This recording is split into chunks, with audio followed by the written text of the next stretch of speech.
Dans la vision du retour de la Côte d'Ivoire sur la scène économique et de son progrès, les dirigeants ivoiriens ont donné des consignes aux diplomates ivoiriens afin de vendre le pays et de susciter des intérêts en matière d'investissement.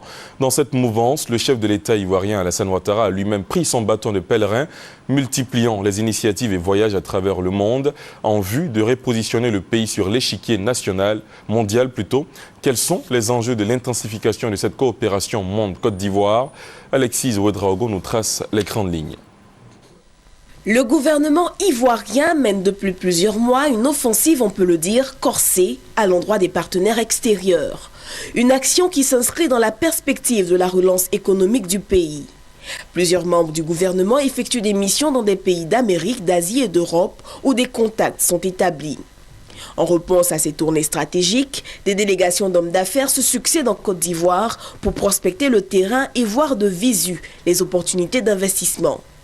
Le 5 juin, les autorités ivoiriennes avaient reçu une délégation d'hommes d'affaires chinois avec qui elles ont identifié des secteurs d'investissement. Le chef de la délégation de la Compagnie nationale d'importation et d'exportation des équipements complets de Chine, Shang Qian, a exprimé ce jour-là sa joie de revenir en Côte d'Ivoire et s'est dit prêt à accompagner le développement du pays en investissant dans des secteurs porteurs. Le 4 juillet, c'était au tour d'une délégation du Mouvement des entreprises de France, MEDEF, d'être reçue par les autorités ivoiriennes. La délégation de près de 60 investisseurs, conduite par Michel Roussin, a dit son engagement à investir davantage en Côte d'Ivoire.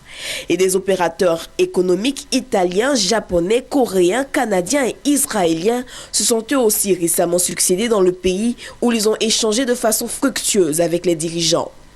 Le Premier ministre ivoirien Jeannot Kouadio Aoussou, qui ne reste pas en marge de cette offensive, le dira. La Côte d'Ivoire renoue aujourd'hui avec l'investissement.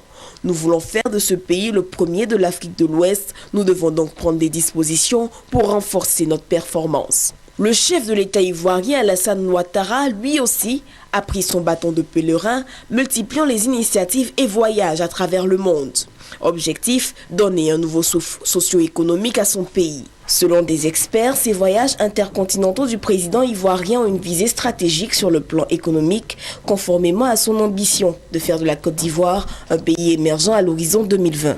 En récente visite en Chine, le président Alassane Ouattara avait dit les grandes ambitions pour son pays et pour le continent africain. Après la Chine, la tournée éco-diplomatique du président ivoirien le mène en France, un pays qui se présente également comme l'un des principaux partenaires commerciaux de la Côte d'Ivoire. Pour l'heure, les populations gardent les yeux fixés sur les promesses du chef de l'État.